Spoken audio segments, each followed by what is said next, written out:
Então, começamos a nossa mesa hoje para discutir sobre o movimento sindical, sobre o papel do ANDES, nessa greve histórica que já é, depois de não sei quantos anos, retomando a partir das liberdades democráticas, o direito de fazer greve, a discussão do papel do ANDES no movimento sindical docente e os caminhos da greve da educação federal. Meu nome é Daniel Rodrigues, sou professor aqui do UFPE, do CE, e membro do comando local de greve. A gente vai passar a palavra para o Gustavo. Junto à mesa também tem a professora Nicole Pontes, que é presidente da DUFEP. E aqui também está o diretor Aldísio, que apresentou aqui para o Gustavo a nossa DUFEP. E aí ele já disse, não, 20% aqui da DUFEP é do ANDES, que é o nosso estatuto que diz tudo que é contribuição, 20% é do ANDES. Então isso aqui também faz parte da nossa grande casa. Com a palavra que vai falar meia hora com a gente, o professor Gustavo.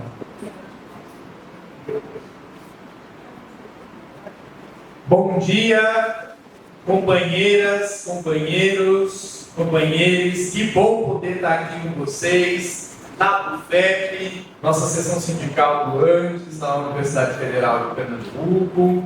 É fundamental a construção de bons debates, de boas construções, sobretudo num contexto como esse, que é a construção de uma greve nacional essa que já chega aos marcos por diversas referências, enquanto a maior greve da rede de educação federal do nosso país, em nossa história. E eu me sinto muito honrado de poder, nesse momento tão crucial, tão relevante da nossa mobilização, poder estar aqui dialogando com vocês, todos e todos, também com a companheirada que vem acompanhando o evento na virtualidade. Como foi aqui apresentado, sou Gustavo Santerian, sou professor da Faculdade de Direito da UFMG, estou hoje na presidência do ANDES Sindicato Nacional e, bem, acompanhando, Nicole esteve aí nas últimas semanas, nas últimas 3 semanas lá conosco, vejo aqui também muitos companheiros e companheiras que se somaram ao impulsionado nosso Comando Nacional de Greve, nesse processo de articulação, de mobilização, de direção dessa greve nacional. E eu, antes de fazer aqui a minha fala, poder estabelecer um diálogo com a companheirada toda aqui na Federal de Pernambuco, queria trazer um registro de memória que marca esse dia que aqui congregamos, 29 de maio, a lembrar que há exatos 55 anos atrás se dava o Cordobaço. O Cordobaço foi o primeiro e mais significativo dos pueblazos que tiveram na Argentina no embate não só da ditadura que Juan Carlos Onganía, mas as políticas de afirmação do capital em um contexto que foi de conflagração em escala crescente das lutas sociais em todo o planeta que se dão sobretudo a partir do ano de 1968. Ano esse que é bom a gente lembrar, não foi marcado pelo ascenso estudantil em maio na França, mas sim um ano que teve toda uma série de processos importantíssimos de luta dos oprimidos e oprimidas em escala planetária.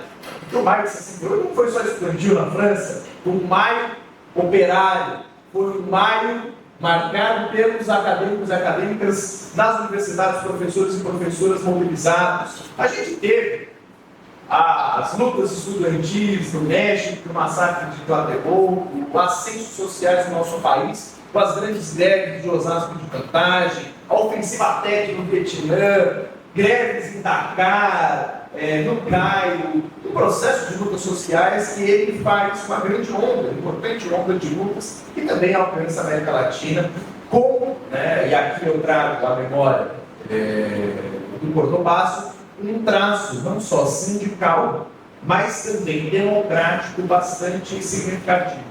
E aí eu quero trazer essa vaca para alçar a ordem do dia a importância de reconhecermos que a nossa greve, assim como qualquer outra greve, não tem nem mesmo o potencial, nem a intenção, ao menos nessa fase histórica, no modo como nós construímos, de fazer desgastar, derrubar, tentar qualquer governo. Tem sim capacidades e condições de fortalecer a nossa classe no embate contra aqueles que efetivamente nos ameaçam. Seja a agenda do capital, nos seus engravatados neoliberais, instalados na institucionalidade, seja a ação do neofascismo que segue nos ameaçando.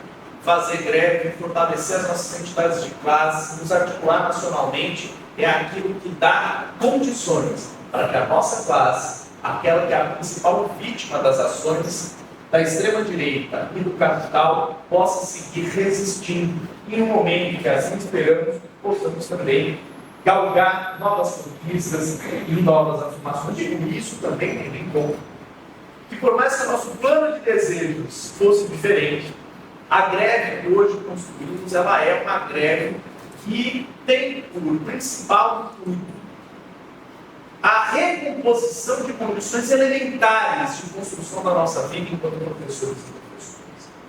Não estamos aqui galgando ganhos salariais, não estamos aqui, mais do que qualquer outra coisa, numa agenda que ela é afirmativa para novas vagas, redução de jornada de trabalho, ou outras tantas importantes pautas que historicamente campeamos com as lutas sindicais.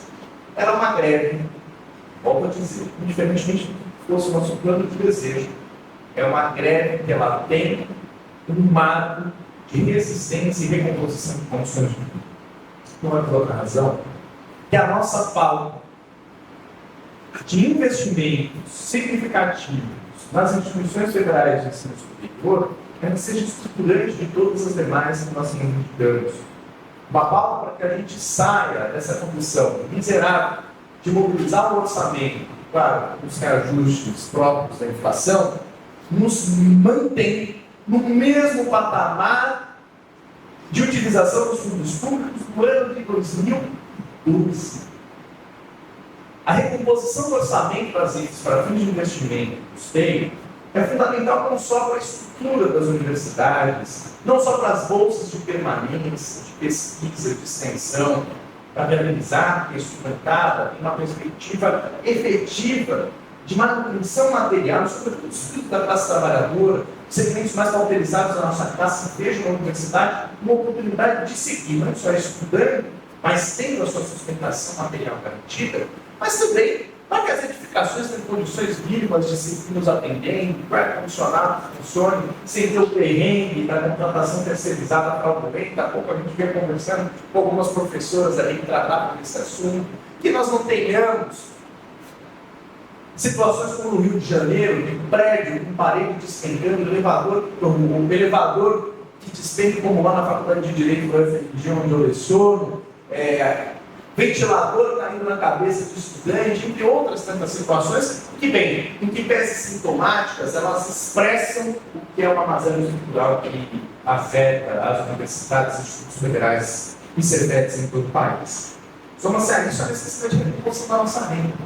Eu quero aqui dialogar com todas e todos, não só com os jovens professores, eu estou meio cansado, tá, gente? Estou acabado. Aquelas boas massas, né, que sempre foram mobilizadas pela Rosa Luxemburgo, pelo PROS, que por vezes, né, dias se fazem anos, às vezes bate no cansaço também, bate no que é a nossa exaustão física. Então eu estou acabadinho, eu tenho 38 anos de vida, entrei na universidade antes dos 30 e vivo toda uma série de marcas de precarização, não só naquilo que se refere a perspectiva de aposentadoria, mas há outras tantas que envolvem já uma carreira profundamente desestruturada que temos desde o golpe sofrido em 2012 pela nossa academia, e aqui eu já prenuncio o uso de um vocábulo em muito sentido, que a gente tem que indicar sistematicamente, que é a questão do golpe. O golpe vem de todo lado.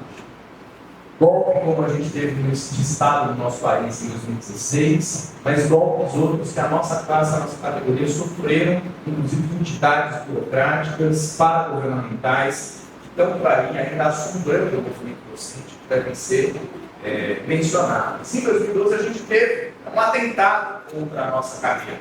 E eu já entrei no serviço público marcado por essa marca de corrosão, pautado por essa marca de corrosão das condições de existência, que vem somada a toda uma série de outras cargas de precarização do mundo do trabalho, nos fazem hoje ser ainda que uma categoria não objetivamente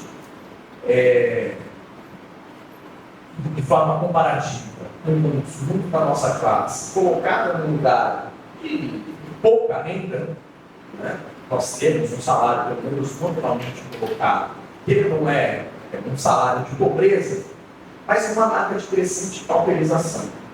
Digo isso porque imagino que muitos de vocês estão nessa mesma condição que a minha, de ser a única pessoa na família, uma das poucas pessoas na família, que tem um posto de trabalho estável, que consegue pegar um empréstimo consignado e se endividar, pagar um plano de saúde com um sobrinho, pagar o colégio do neto ou um afilhado, ou qualquer outra necessidade material que reclama uma exigência perene, e que se você tem um posto de trabalho estável, se torna impossível no acesso a uma condição que hoje é de corrosão dos serviços públicos, da desatenção de bens de vida de forma gratuita à população trabalhadora e que bate na educação federal também nessas dimensões. E que nos coloca numa condição que ela é de crescente precarização.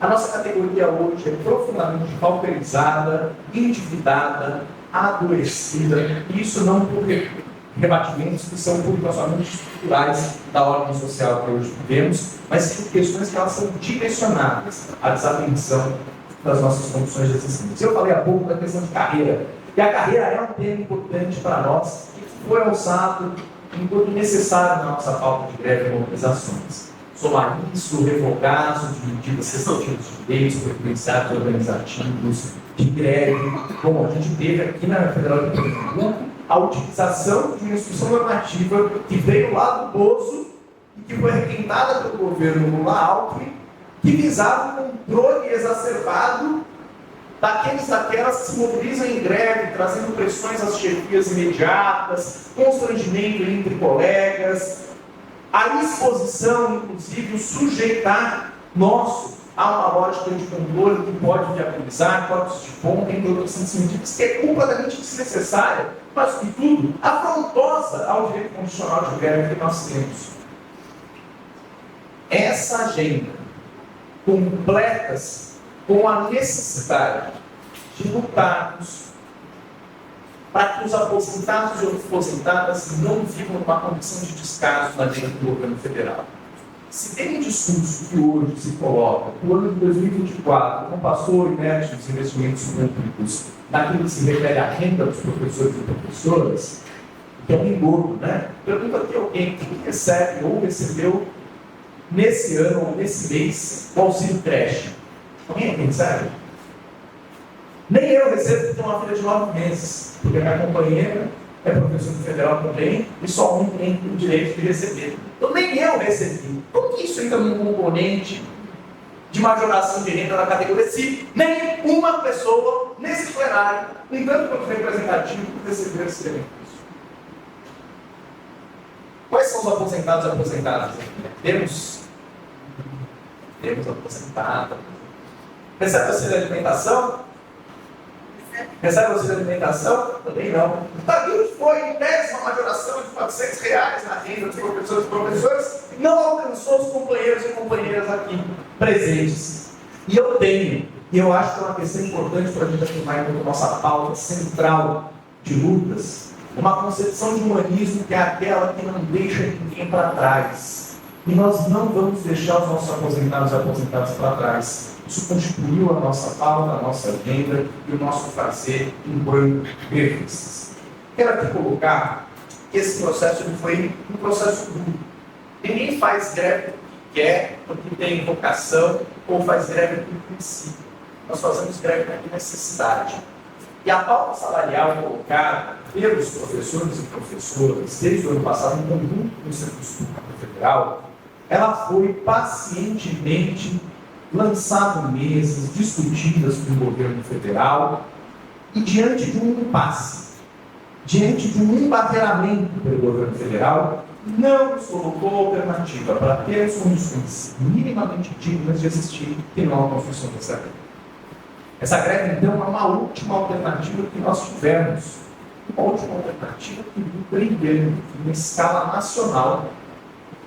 E aí a importância de termos um sindicato nacional com um perfil classista para a construção das nossas lutas, que é o arrepio de outras entidades sem representatividade de base, que mais do que qualquer outra coisa tentaram deslegitimar a greve enquanto ferramenta a ser conduzida pela nossa classe, apontar a greve como algo desnecessário, demodé, superado, a ter o reconhecimento que, em um contexto como esse, temos um auditório cheio, gente acompanhando online, pessoas atentas a essa disposição, de que sim, a greve é uma ferramenta viva, atual, indispensável e que funciona.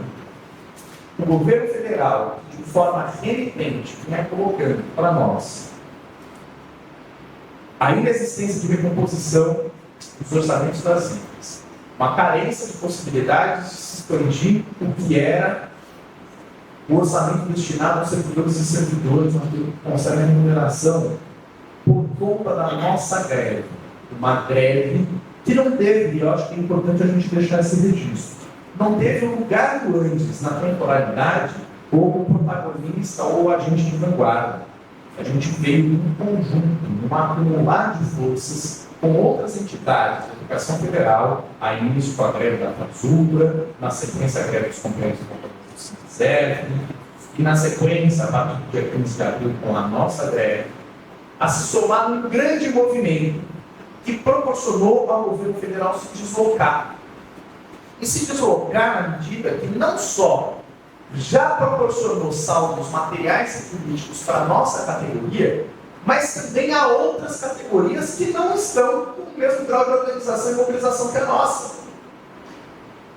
A saída de uma proposta lá atrás, que foi em 18 de dezembro de 2023, reiterada em fim de fevereiro desse ano, na ordem de 0% em 24, 4,5% em 25 e 4,5% em 26, ela se colocou num outro patamar, proporcionando, na última movimentação do governo, uma recomposição que ela varia de 13,3% a 17,7%, a depender do nível que o trabalhador e trabalhadora da educação está na sua carreira, de recomposição nesse período de 3 anos.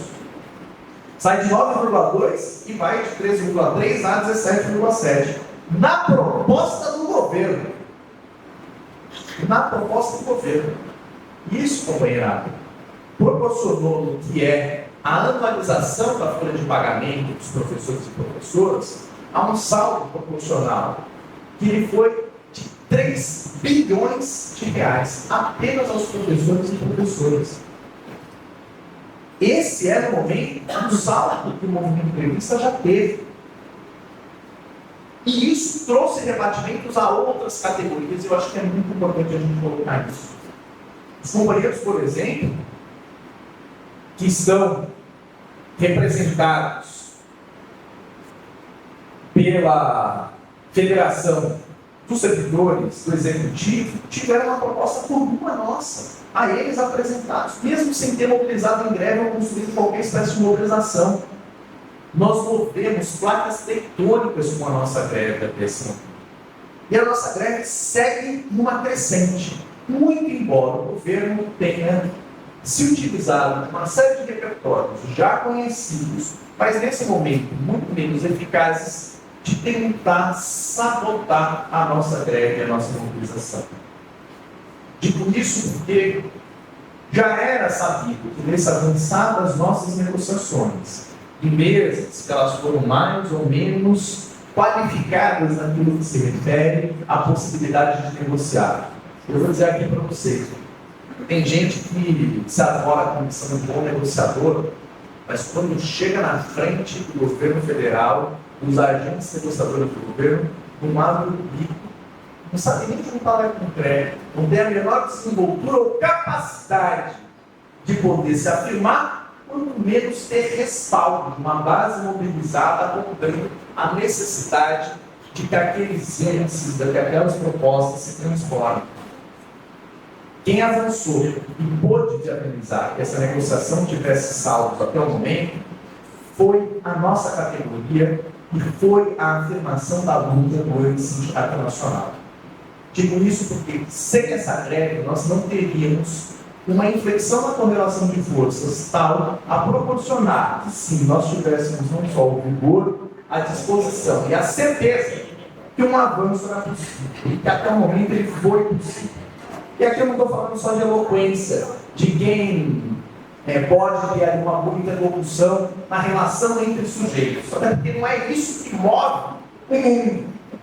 Se fosse isso que movesse o mundo, bastava ter na cabeça de uma direção sindical ou de um partido político uma pessoa com uma boa lábia. Mas as coisas não se movem na pequena política, para usar a boa expressão do grande.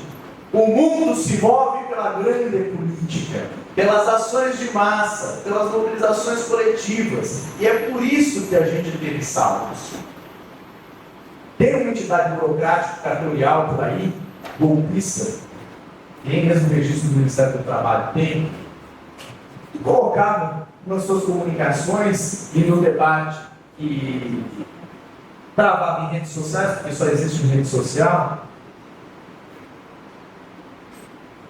que o agendamento de meses de reunião tinham sido estabelecidos porque eles dialogaram com um assessor de quarto escalão do governo numa data de reunião e porque aquilo aconteceu numa reunião com dois capas burocráticos e um pequeno oficial do governo, vir a viabilizar uma agenda negocial com avanços.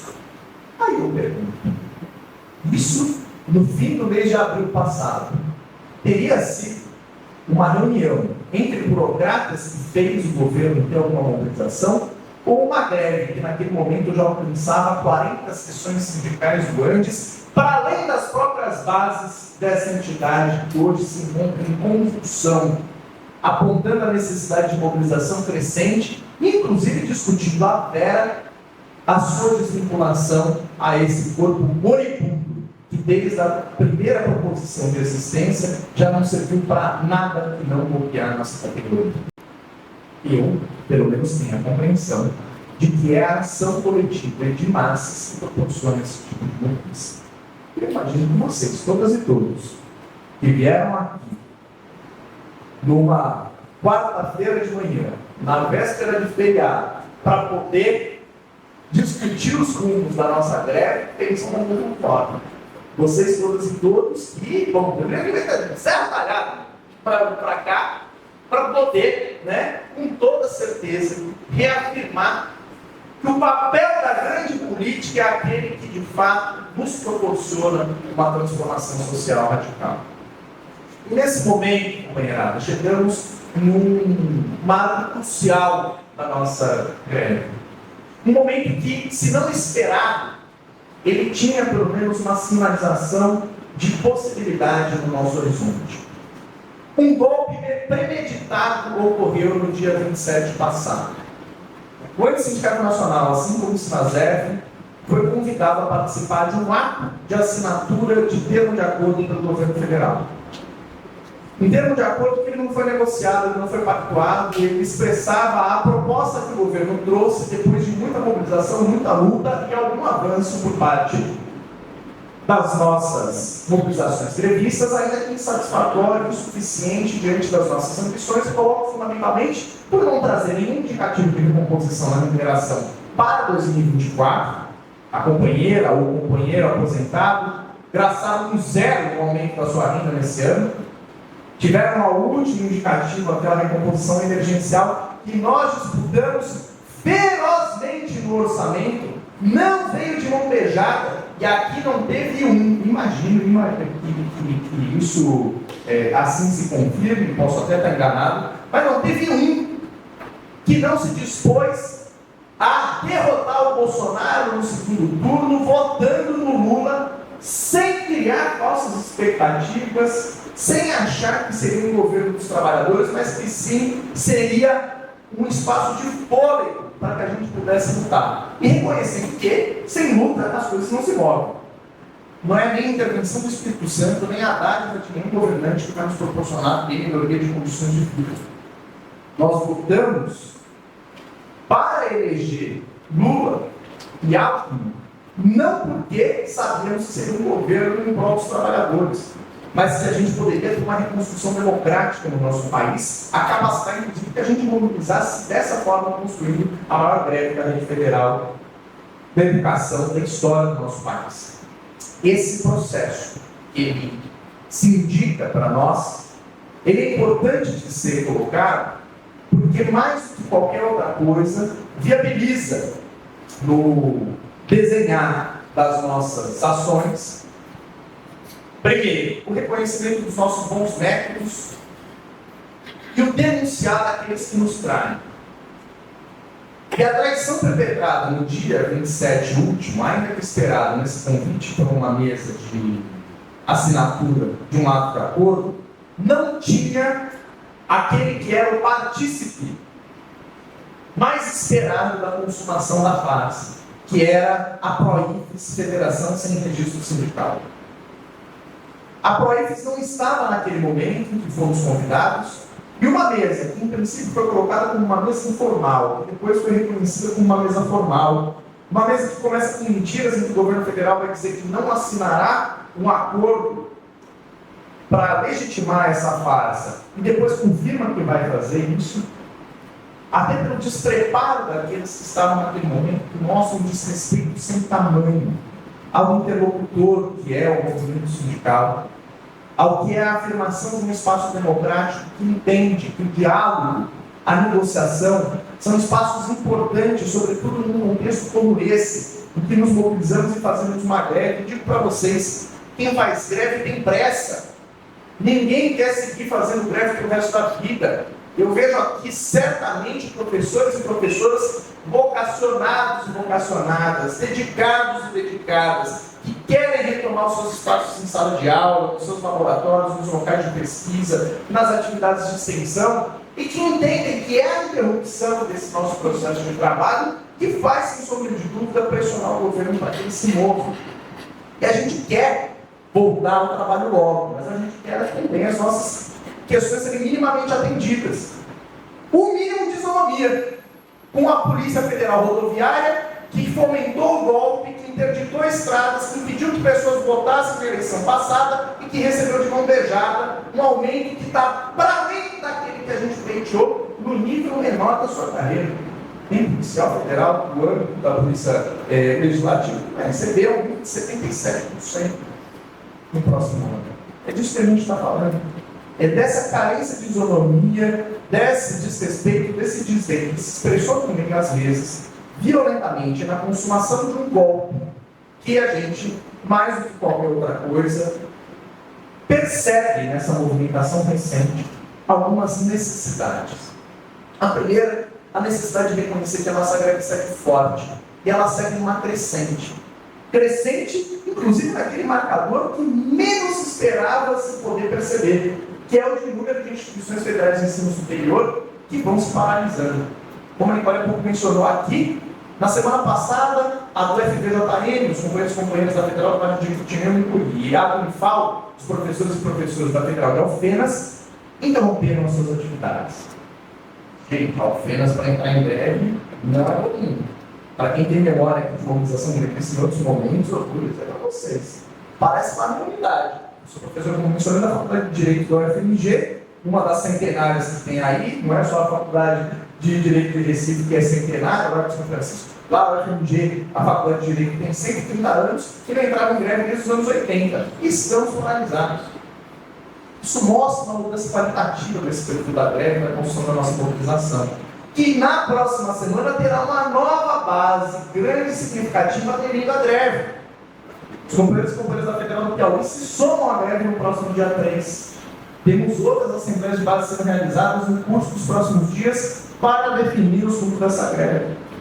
E a indicação forte, a partir de um balanço sincero, medido, não vou dizer frio, porque foi feito a quente, né, Nicole? Logo depois da realização da mesa, a gente fez a quente uma avaliação mas sobra importante, do quanto que o dia 3, e aqui eu faço esse destaque para também terminar de esticar também o meu tempo, Daniel. O dia 3, segunda-feira próxima, seja um dia nacional de lutas pela educação, de marcação do nosso poder e da nossa mobilização em todo o país. O dia 3 foi um dia arrancado, quase de uma forma desdenhosa por parte dos negociadores do governo federal, do MGI, do STF, para que nós pudéssemos ter uma resposta às contrapropostas apresentadas pelo ANDES e pelo SINASEF na mesa de negociações do dia 27 passado, na última segunda-feira. Queria aqui colocar que o Comando Nacional de Greve sinalizou às bases do ANDES que pudessem avaliar a última proposta que o governo fez e que apontassem elementos para uma possível contraproposta a ser protocolada junto ao governo. A nossa categoria refletiu sobre esses fundos e negou veementemente a proposta do governo. E mais, trouxe elementos para a construção dessa contraproposta que foi muito bem trabalhada e costurada pelo nosso Comando Nacional de Greve. Uma contraproposta que também se sinalizava como madura para ser apresentada ao governo federal nesse dia 27. E a apresentamos e reclamamos uma resposta. Negociação, ela só se cessa quando a gente firma um acordo ou em que as partes de modo comum entendem que aquele espaço já não tem mais condições de existir. Se uma das partes unilateral e violentamente cessa, há uma prática autoritária. Há uma expressão de intransigência. Há um desrespeito ao exercício democrático das práticas negociais. Há, nesse caso, já que estamos falando de sindicato, uma antissindicalidade. Me parece inadmissível reconhecer, por parte do governo federal, seja pelo negociador que estava lá na ponta de lança, secretário de Relações de Trabalho, do STJ, seja por parte do presidente da República, Luiz Inácio Lula da Silva, seja por outros tantos agentes que estão no governo nesse momento, que se forjaram no movimento sindical, que tiveram uma responsabilidade, uma geração heróica, de promover lutas para a redemocratização formal do nosso país e viabilizar a queda da ditadura empresarial militar, que nesse momento ajam como patronato, que nesse momento ajam de forma autoritária, como governador lá de Minas Gerais, o Zema, neoliberaloide, neofascista, eleito da base do Jair Bolsonaro por todo o seu governo, a dizer que servidor público é privilegiado. E a gente teve que ouvir esse tipo de coisa em mesa de negociação. Estou aqui colocando para vocês que são da boca do agente fundamental de interlocução com os servidores e servidoras na lida com as nossas demandas. Nós precisamos ter uma resposta do governo federal que seja efetiva às nossas pautas e à nossa contraproposta. E volto a dizer, de forma desdenhosa, até porque nós, Nicole, estava lá comigo, eu verbalizei essa questão, mas foi uma parte que construímos de forma firme e resistente, a ser conduzida também com os companheiros do SINASEF, dissemos, ocuparemos esse espaço até ter uma resposta, uma data para a gente continuar a negociação. A perplexidade por parte dos agentes do governo foi grande. Fez o que, na palavra anterior, dizendo, nem Pedro negou tanto, a questão de que não seria possível ter uma nova data para que a gente seguisse negociando, a indicação do dia 3 próximo, enquanto momento oportuno para tanto. Mas não está dado que vai ser um momento de negociação. Pode ser uma reunião de cena, porque eles abordaram, vão reafirmar a mesma pauta que outrora tinham colocado. Mas nós temos a oportunidade de ouro de fazer as coisas se transformarem. Eu, pelo menos, não opero na política a partir de um registro binário. Não acho que as coisas elas aparecem para nós como datas. Aquilo que aparece para nós enquanto normal pode ser, sim, passível de mudança e depende da gente. E depende não de nós, nação atomizada, individualizada, não liberalizada, mas nação coletiva, conjunta, pela expressão da nossa força, pelo nosso poder. Daí transformar esse dia 3 em um dia de efetiva negociação com o governo federal, pressuporá que nós construamos um dia 3 em escala nacional, enquanto um dia de lutas de educação. Um dia de lutas intenso, articulado, mobilizado, a partir da autonomia das condições e nos nossos locais de trabalho, nos nossos locais de licença, podemos assim fazer.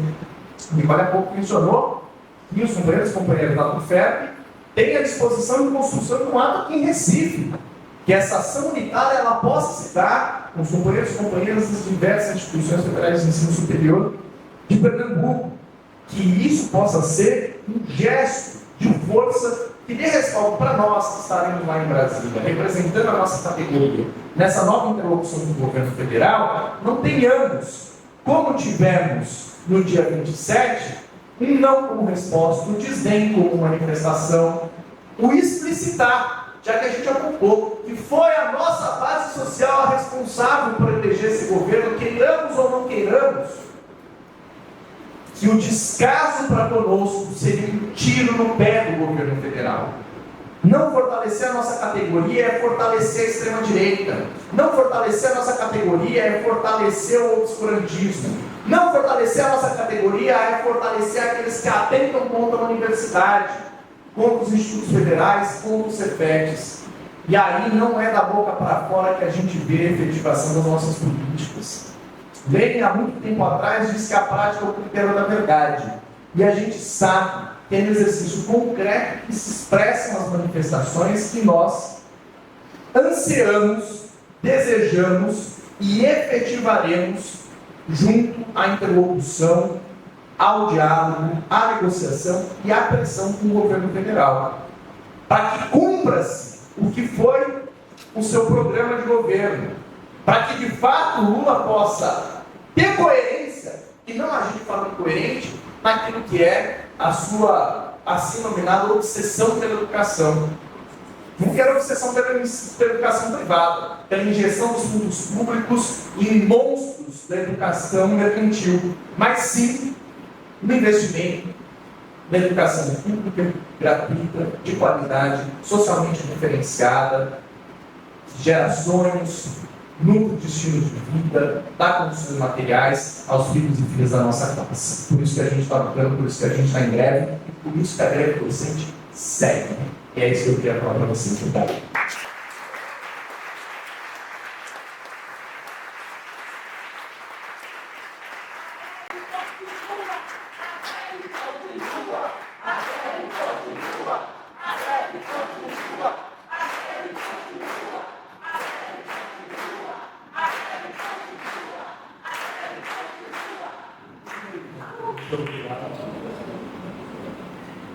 Passar aqui para a companheira que estava também na negociação, não sei se o diretor subiu lá em cima, para Nicole.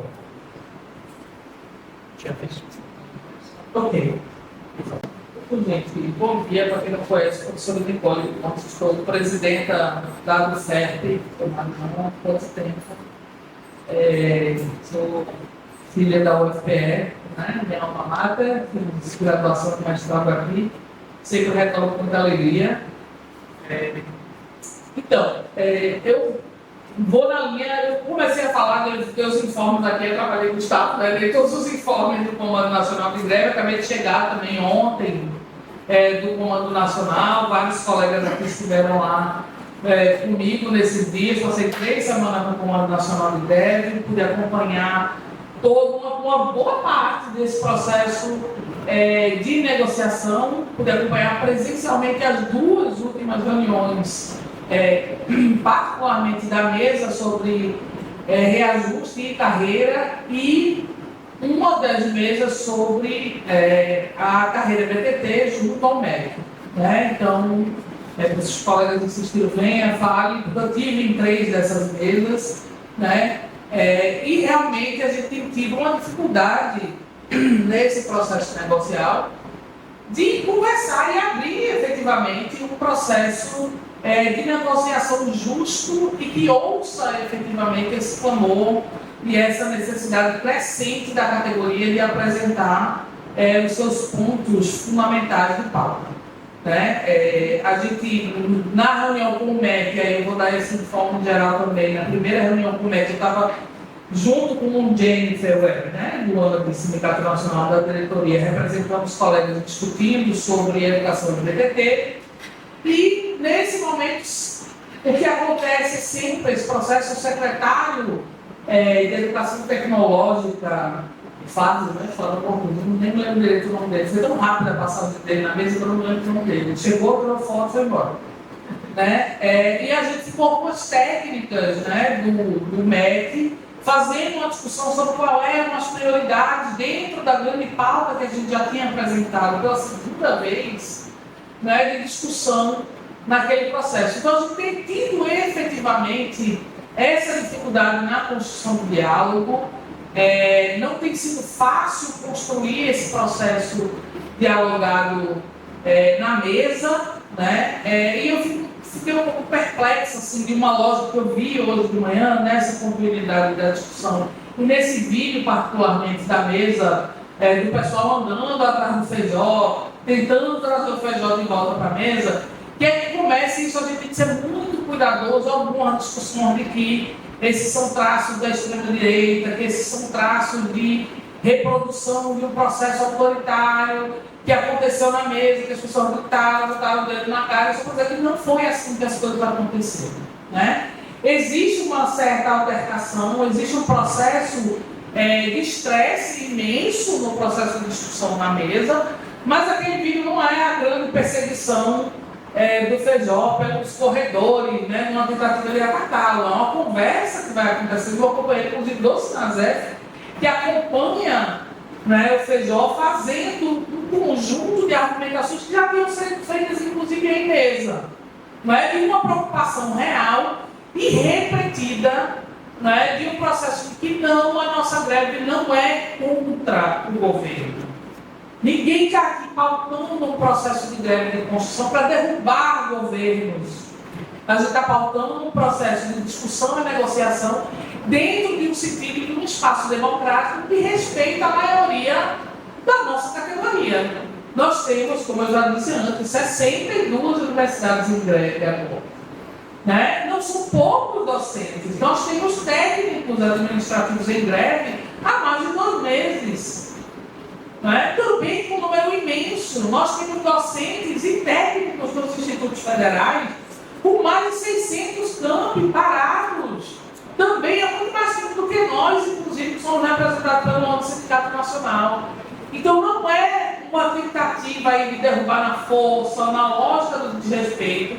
Nada desrespeitoso foi dito, mas era justamente uma perplexidade em precisar explicar o que estava acontecendo no processo de tentativa de negociação. A gente precisa explicar nesse momento ao negociador, né, que efetivamente o que estamos querendo é conversar sobre uma nova contraproposta que a gente acabou de protocolar, que se aproximava, inclusive, em alguns dos seus aspectos, do que o governo estava propondo, que tinha, inclusive, uma perspectiva orçamentária que é próxima ao que o governo propõe, que não significa um grande buraco no bolso do governo que diz não haver dinheiro ou possibilidade de discussão no espaço orçamentário. Né? Então, essa é a primeira coisa, a primeira preocupação que eu tenho tido desde que eu comecei a ver os vídeos circulando e as lógicas de falar sobre o que são as mesas de negociação vão nesse sentido.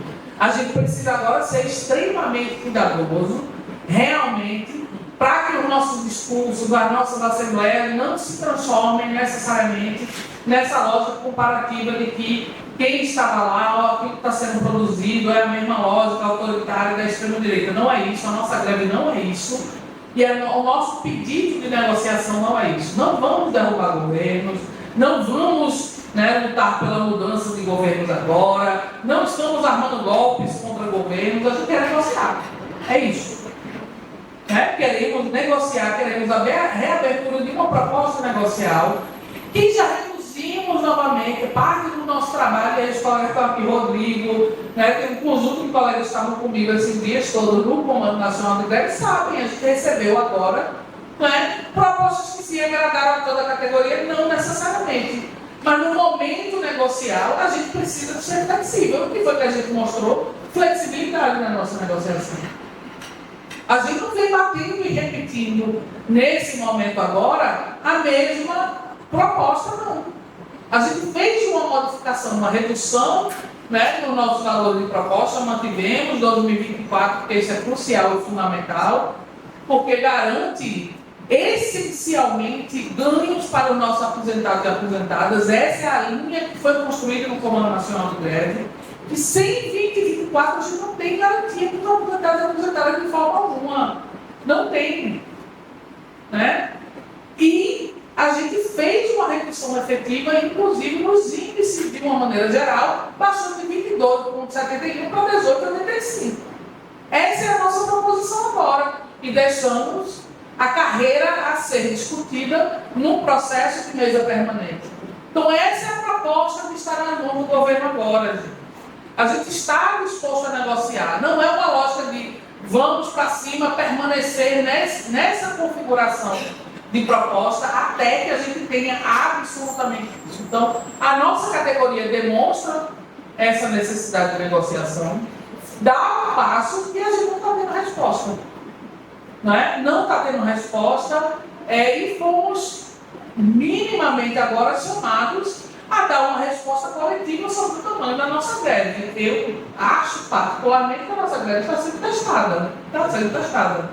Pelo que foi a mesa de negociação, está sendo testada. Então, segunda-feira, 3 de junho, é um momento fundamental. É um momento essencial para a gente demonstrar que a gente tem uma greve que é forte. Ela vai ser eterna? Não. Mas eu acho que é esse momento crucial para a gente definir agora efetivamente os rumos do que será a nossa greve. Então, o dia 13 é um dia D, é um dia essencial, é um dia fundamental. E aí, a partir dele, a gente vai ter que pensar os próximos passos daquilo que a gente está construindo.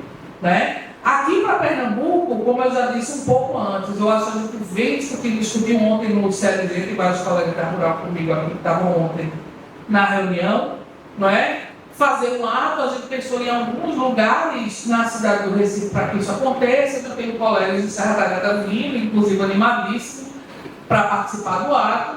E aí a gente chegou hoje, a gente vai obviamente conversar com os comandos. Estou construindo aqui essa articulação com os colegas online aqui, para fazer na LEP, porque isso conjuga dois passos distintos nesse processo de pressão que a gente tem que exercer agora, que é a pressão sobre os parlamentares e a nossa pressão, a nossa presença na rua. A gente tem que estar na rua.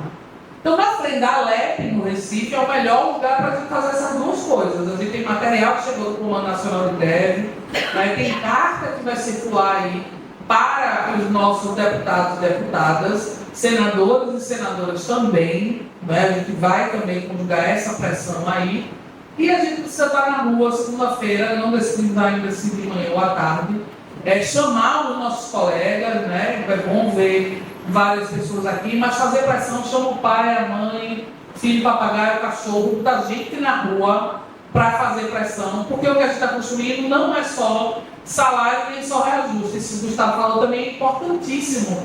O Zé Celso, antes do Feijó chegar na mesa de negociação, deu um pequeno spoiler, que dá uma alegria se for verdade, mas foi um spoiler rápido, de que tinha havido uma reunião entre a Esteguete e o Camilo Santana no dia anterior, e que há a possibilidade de liberação aí de verbas. Ele não falou, disse que não sabia o montante específico, mas de verbas para a educação federal, pelo MEC.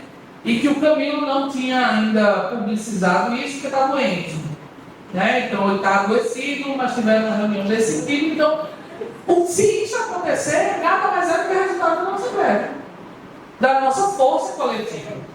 Como foi também a liberação do recurso, que foi pouco, 347 milhões, mas foi resultado já da pressão crescente que a greve já vinha fazendo sobre o governo. É dinheiro novo? Não é. Ele liberou dinheiro que estava represado para garantir que as universidades cheguem o mais perto possível no final do ano, em funcionamento. Mas é a pressão que a greve tem exercido.